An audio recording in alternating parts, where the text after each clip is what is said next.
anything that doesn't follow their religion, they don't want anything to do with me. There's a lot of good and there's a lot of bad that can come out of it. And I'm not sure if it's from religion that the bad or the good comes out of it, or whether it's the people. I respect a lot of faiths, and I think that Christianity is the pillar that's influenced by the other great religions in the world. La cristianidad es muy importante porque podemos aprender valores cristianos donde no podemos, donde descubrimos más acerca de nosotros. My view on anyone who claims to have a monopoly on truth is that there is no one truth about anything. I think that a lot of religions say the same thing in different ways.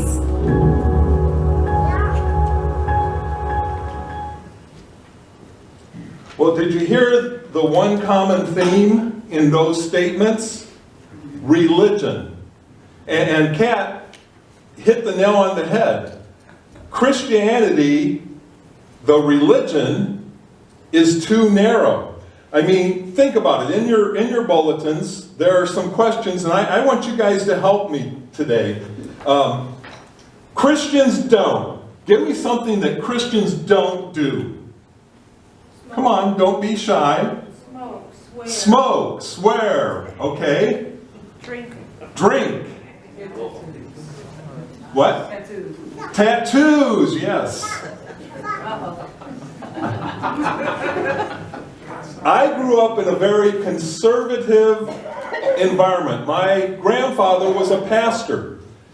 You never saw my grandfather in anything except a black pair of slacks, a black suit with a white shirt with a black tie.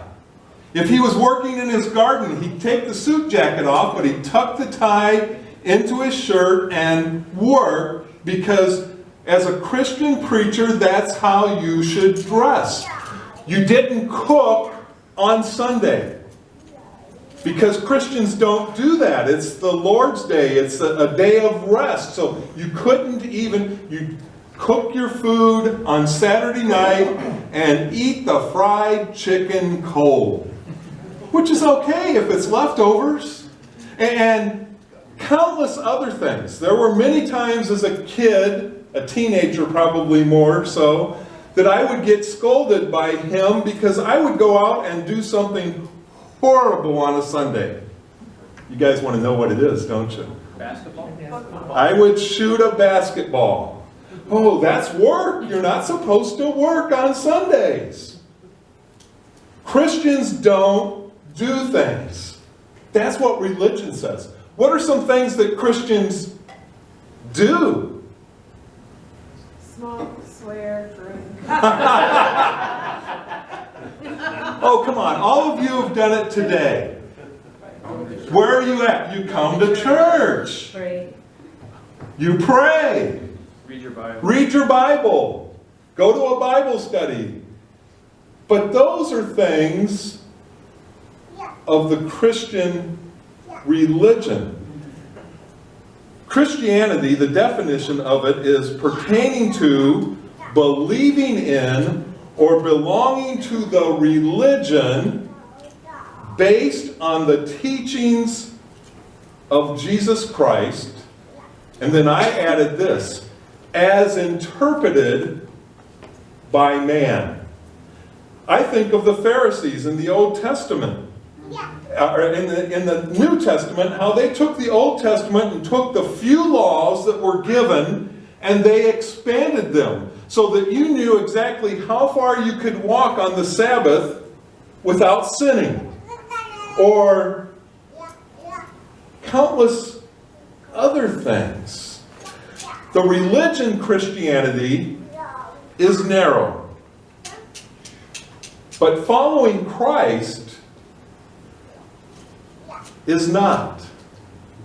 It is freeing.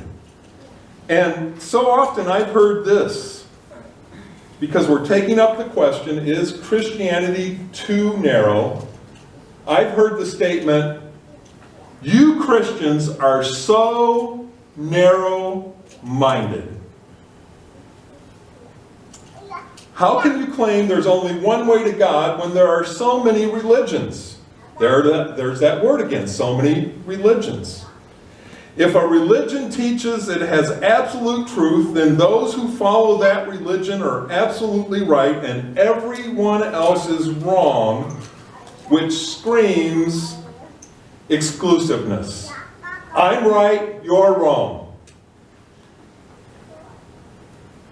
But doesn't wisdom often lead us to follow a certain course of action over many other options? For example, when my doctor prescribes a medication to help me get well, what do? I let it get filled at Walgreens, I pick it up, and I follow the instructions until the medicine runs out or I feel better. Is that being narrow-minded? To follow their advice?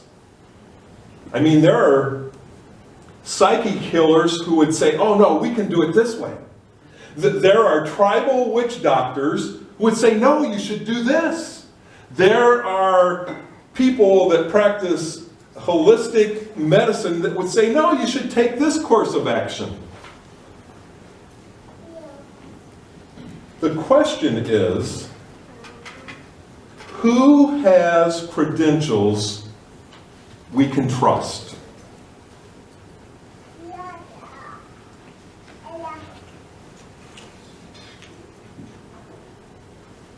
Would we ever question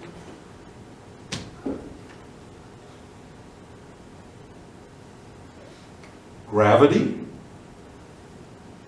Has anybody in this room questioned whether or not gravity really exists? Or how many of us would say, well, you know, there's many ways to reach the moon? No, we don't argue about that.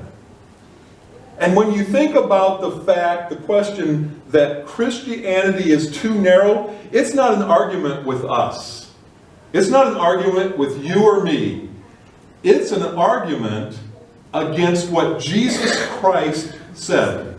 Would somebody take your Bible and turn to John 14, verse 6? You talk about a narrow statement that you can't wiggle around.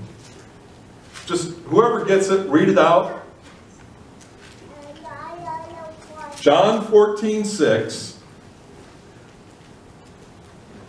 Jesus answered, I am the way, the truth, and the life. No one comes to the Father except through me.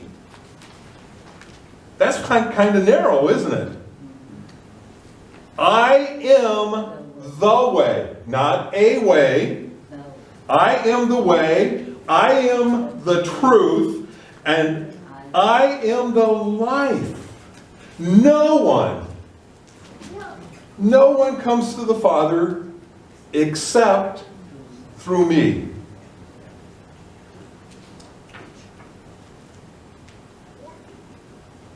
And I have tremendous confidence in Jesus. As I've said many times before, if someone says that they're going to die and they're going to raise from the dead and they pull it off, shouldn't we believe what they say? Right? That gives me great confidence in what Jesus says. And the issue with it being too narrow, somebody look up John 12:46, because it kind of explains why people think that Christianity is too narrow. I have come to the world as a light, so that no one who believes in me should stay in darkness. I have come to the world as light, so that anyone who believes in me should not stay in darkness. Think of some things that you believed when you were younger.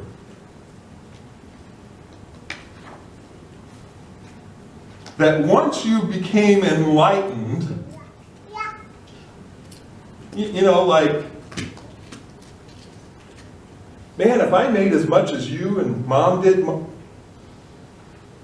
I'd have lots of money saved up. Of course, you're not paying any rent, any insurance, for any food. And as soon as you get out there and all of a sudden you're paying rent and for food and insurance, boy, it's harder than it was before, right? Because you've come out of the darkness of thinking, oh, this is pretty easy, into reality that it's not. So the argument is with what Jesus said, and too often we get caught up